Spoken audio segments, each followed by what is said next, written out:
Halo, assalamualaikum teman-teman sahabat Fitri. Ketemu lagi di channel YouTube aku FA Fitri Astuti Channel ataupun di Facebook aku Fitri Astuti. Gimana teman-teman kabarnya hari ini?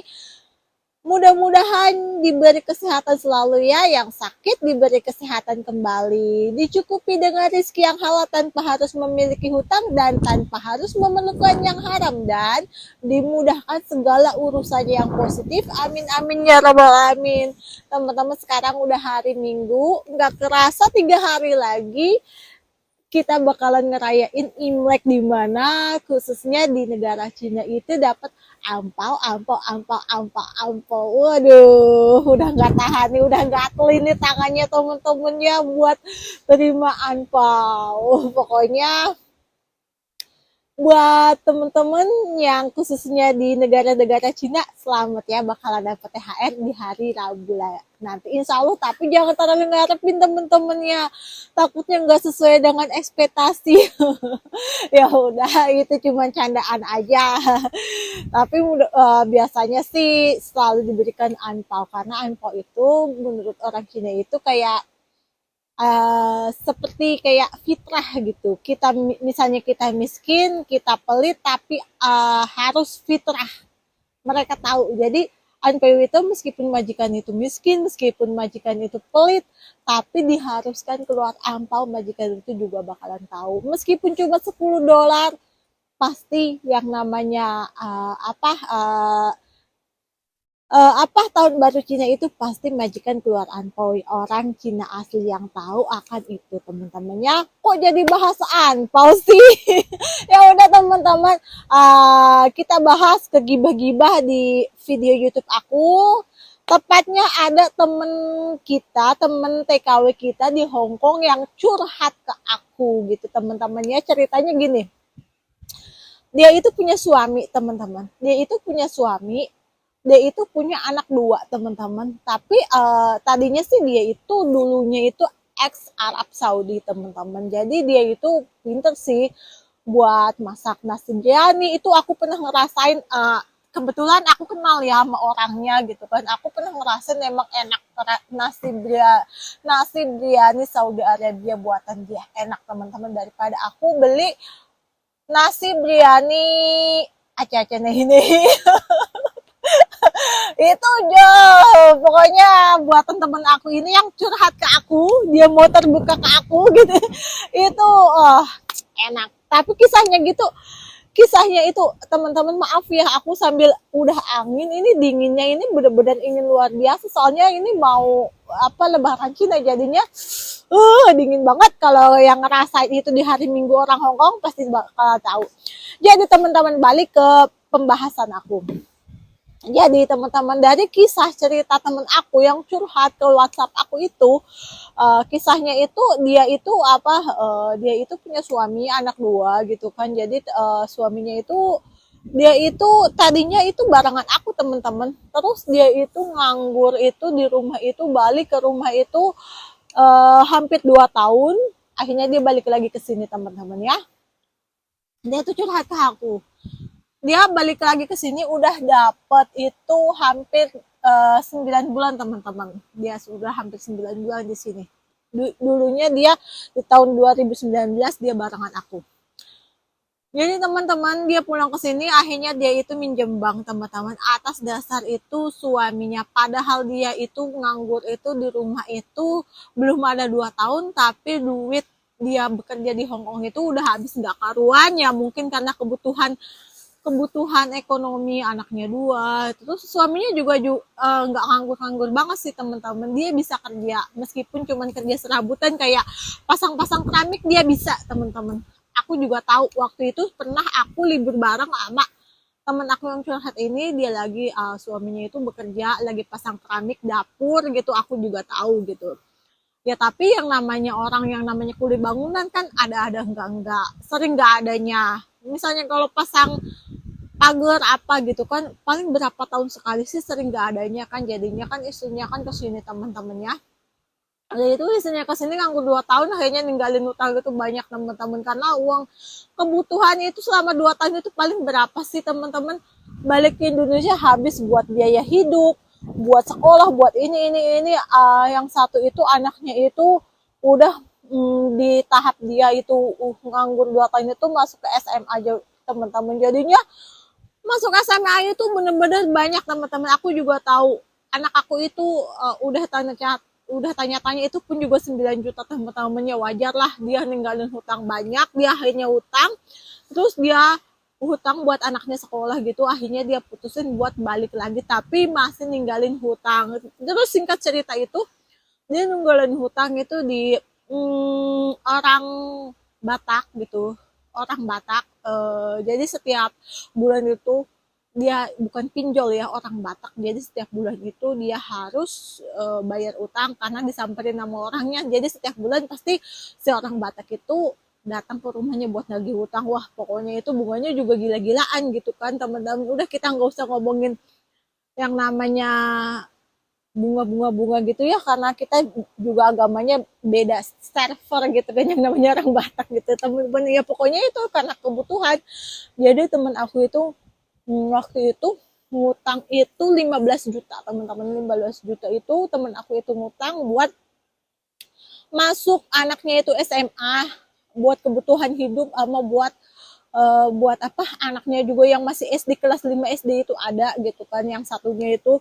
Jadi utang 15 juta itu nggak ada apa-apanya teman-teman. Akhirnya di cicilan kedua itu dia udah nggak bisa bayar. Akhirnya temenku ini, istrinya ini, temenku yang cewek, maksudnya emang temenku cewek ya, istri ini dia itu balik lagi ke sini dengan ninggalin utang gitu kan. Tapi karena dia udah 2 bulan nggak bayar, akhirnya nunggak terus dengan perintah si suami. Aduh, dengan perintah si suami teman-teman. Sebelumnya sih waktu dia di sini dia pernah minjam duit bank dan terselamatkan meskipun puntang panting ya temennya. Jadi itu dengan perintah suaminya ini udah tahu pembelajaran kemarin itu pinjam bank itu pontang panting dan akhirnya terselamatkan. Sekarang disuruh suaminya lagi dia nurut buat yang namanya pinjam bank di sini buat ngelutasin hutang bank si orang Batak ini teman-teman. Karena suaminya itu begitu pusing buat ngeladenin si orang Batak ini, karena ya namanya orang sana kan keras ya, tegas gitu ya teman-temannya dalam nagih utang. Jadi pusing, ya udah lu mendingan ngutang duit di situ dengan cicilan segini. Utangnya itu nggak tanggung-tanggung, mending bang ngutangnya itu 15 juta ya, mentok lah 20 juta ya teman-teman ya, buat yang namanya pegangan 5 juta buat ngelunasin hutangnya 15 juta. Kan udah 2 kali cicilan teman-teman, udah dibayarnya cukup lah kali 15 juta gitu kan ya. 20 juta cukup lah buat bayar hutang, masih ada kembalian, bisa buat sedikit biaya hidup sampai dia itu gajian ya kan. Ini ngutangnya itu teman-teman, ngutangnya itu pokoknya ngutangnya itu 50.000 teman-teman, dengan cicilan itu 4.100 per bulan. Sedangkan gajinya dia itu 4.950 ya, 5.000 lah ya dengan ya pokoknya dia masih megang uang itu 850 dolaran dari dia punya cicilan bank di sini teman-teman. Singkat cerita, udah tuh ditutup. Kenapa duitnya dikasih ke suami itu semua dari hutang bank di sini teman-temannya. Duitnya dikasih semua buat nutup hutang ecek-eceknya juga sih di rumah gitu teman-temannya. Terus udah itu nutup utang si rentenir ini bisa dibilang ya, si orang Batak ini udah bisa ketutup kan, masih kembalinya itu banyak banget kan. Pikirannya bisa buat usaha atau gimana teman-teman nggak tahu. Pokoknya dia malah katanya sih tukar tambah motor teman-teman. Itu motornya itu katanya sih sering macet, dengan keluhan si suaminya itu akhirnya sering macet, bukan sering macet, maaf, sering mati dengan keluhan kata temenku ini. Motor suaminya itu sering mati. Pokoknya dia ya udah mendingan ganti motor aja, bisa buat yang namanya bawa-bawa orang ke pasar gitu kan. Misalnya antar anak sekolah, anaknya juga kan maksudnya kepengen belajar. Yang SMA ini emang laki-laki teman-teman, anaknya juga pengen belajar motor gitu. Itu motornya itu bukan sering mogok lagi, sering mati teman-teman. Ya udah Akhirnya beli motor baru teman-teman, dengan cash beli motor baru. Terus ya apa sih, lakinya itu juga beli HP teman-teman. Padahal HP-nya itu meskipun HP kentang itu kan nggak rusak ya Mbok ya. Maksudnya yang penting bisa komunikasi dengan istrinya. Mau sih mau bergaya-bergaya itu, pokoknya dia itu beli HP teman-teman dan beli motor baru. Singkat cerita, ya dia 2 bulan itu nggak ngirim teman-temannya. Mungkin masih ada, is oke, masih ya sedikit agak ngeluh si suami karena nggak ngirim, tapi masih baik-baik aja. Nah, di bulan ketiga sampai bulan keempat itu istrinya itu, si suami itu ngeluh kenapa nggak kirim katanya gitu. Jadi si suami itu nuntut istrinya itu, nuntut temen aku itu buat kirim uang karena ya biaya sekolah, perlu ongkos, terus perlu jajan, terus kan yang namanya manusia itu perlu yang namanya MCK, beli sabun lah, beli odol lah, beli sampo lah, belum makan lah, tetek bengek gitu kan ya perlu dikirim. Terus bilang kayak gini, Pak, sisa uangku itu cuma $800, nggak lebih dari cuma 1,5 juta, sedangkan aku juga perlu libur gitu kan, aku perlu makan. Terus digini nama si suaminya, lah kamu nggak, ibarat kata nggak makan 1 hari di luar karena libur nggak bakal mati, tuh di rumah juga makan. Nah sedangkan ini anak kamu itu kalau nggak makan 1 hari, emang kamu tega gitu kan ya. Udah pokoknya dengan tuntutan itu si suami itu nggak mau tahu tiap bulan itu harus kirim tanpa dia mikirin yang namanya istrinya punya utang loh 50.000 dengan cicilan 4.100 itu, tanpa harus mikir gitu loh. Pokoknya sisa duit dari cicilan itu 1,5 juta pun harus dikeruk buat ngirim rumah gitu teman-teman. Coba bayangin teman-teman, dia itu sering yang nggak namanya nggak kebagian duit teman-teman, sering cuma nyisain $100 aja ya teman-temannya. Susah teman-teman buat yang namanya beli pulsa, udah nggak usah mikirin makan, nggak usah mikirin yang namanya softtek, nggak usah mikirin apa, beli pulsa $100 aja itu susah teman-teman. Masih aja diocehin yang namanya anaknya butuh inilah, anaknya butuh itulah. Emang yang namanya suami itu nggak kerja, udah diturutin yang namanya minta motor udah dikasih, tapi maksudnya kok masih minta cicilan, minta kiriman setiap bulan. Udah tahu istrinya itu punya cicilan $4.100 Hong Kong dengan gaji kurang dari $5.000 Hong Kong. Coba teman-teman, jadi singkat cerita, di bulan udah nggak tahan data, setiap hari itu kalau teleponin itu bertengkar terus. Dan si anak ini dicuci otaknya sama si suami ini. Misalnya gini, itu mama kamu nggak kirim itu, udah punya pacar di Hong Kong, duitnya buat pacar, buat kasih ke pacarnya ini. Padahal Mbak Fitri katanya gitu, Mbak Fitri yang namanya aku beli pulsa $100 aja itu ngep-ngepan katanya, kok aku malah dibilang sibuk pacaran. Sedangkan nih aku dikasih unjuk kertasnya, nih cicilanku 4.100 ini buat ini, lihat baca, aku ngebeliin bukan ngebeliin, dia yang nuntut si suaminya yang mikir, bukan nuntut ya, yang inisiatif, tahu-tahu beli handphone, tahu-tahu beli motor baru gitu kan. Pokoknya itu benar-benar kasihan, dan saking gak tahannya akhirnya bercerai gimana, itu handphone, itu motor di dia. Sedangkan bicara itu si istrinya ini harus mikir utang teman-teman. Coba bayangin. Jadi buat pembelajaran teman-teman sahabat Fitri, poinnya adalah jangan pernah kalian itu ngutang ke bank sini, itu benar-benar nyawa ya, meskipun suami Anda sendiri yang nyuruh. Aduh, aku kok jadi yang namanya maksudnya meskipun suami kamu sendiri yang nyuruh, jangan pernah kamu nurutin suami kamu buat ngutang bank sini.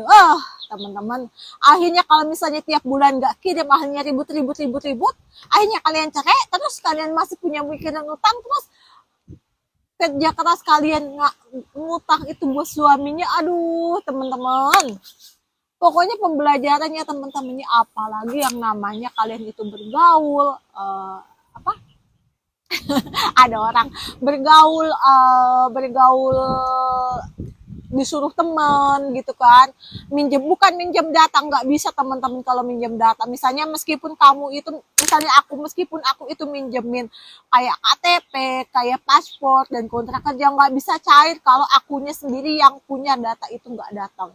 Jadi nggak bakal bisa cair, itu bukan minjemin data, ngutang uang demi temen gitu, minjemin ke temen, jangan pernah mau teman-teman. Pokoknya apalagi yang namanya nggak ada saudara, nggak ada apa, pokoknya apa, jangan pernah mau kalian itu minjem uang berdasarkan temen. Lebih baik kalian itu nggak punya temen, apalagi ini, aduh, suami yang udah dikelonin bareng, yang udah punya anak, yang udah sedapur, sekasur, itu kok apa nggak nyesek teman-teman. Pokoknya poinnya, jangan sekali-kali utang bank demi orang lain, demi manusia, meskipun manusia itu suamimu sekalipun.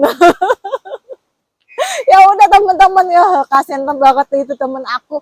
Jadi ya kalau misalnya sekedar libur makan sih is okay. Kalau temen aku mau ke Lohaspak is okay. Misalnya minjem duit, dia sering apa, kayak tadi aku beli paketan gitu, Mbak Fitu tolong dong aku ngutang paketan dulu, rekanan aku sekalian beli rekanan 200, aku 100, terus temen gue itu 100, dia janjinya nanti kalau dapat THR, THR lebaran Cina juga teman-teman. Kasian kan.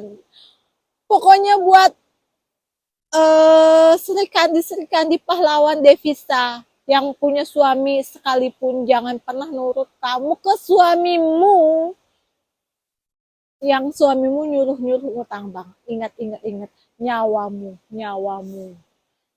Lebih baik stop, udahan sebelum kalian itu ngutang bank dulu baru udahan, rampung, gak sih, nggak menikmati itu mendingan udahan dari sekarang, nggak punya duit, nggak punya utang bank, terus kalian jadi janda percantik diri, terus udah happy nggak mikirin yang namanya utang bank. Ya udah teman-teman, makasih yang udah nonton channel YouTube aku FA Fitri Asdu channel teman-teman, jangan lupa di subscribe dan follow juga teman-teman Fitri Astuti di Facebook aku.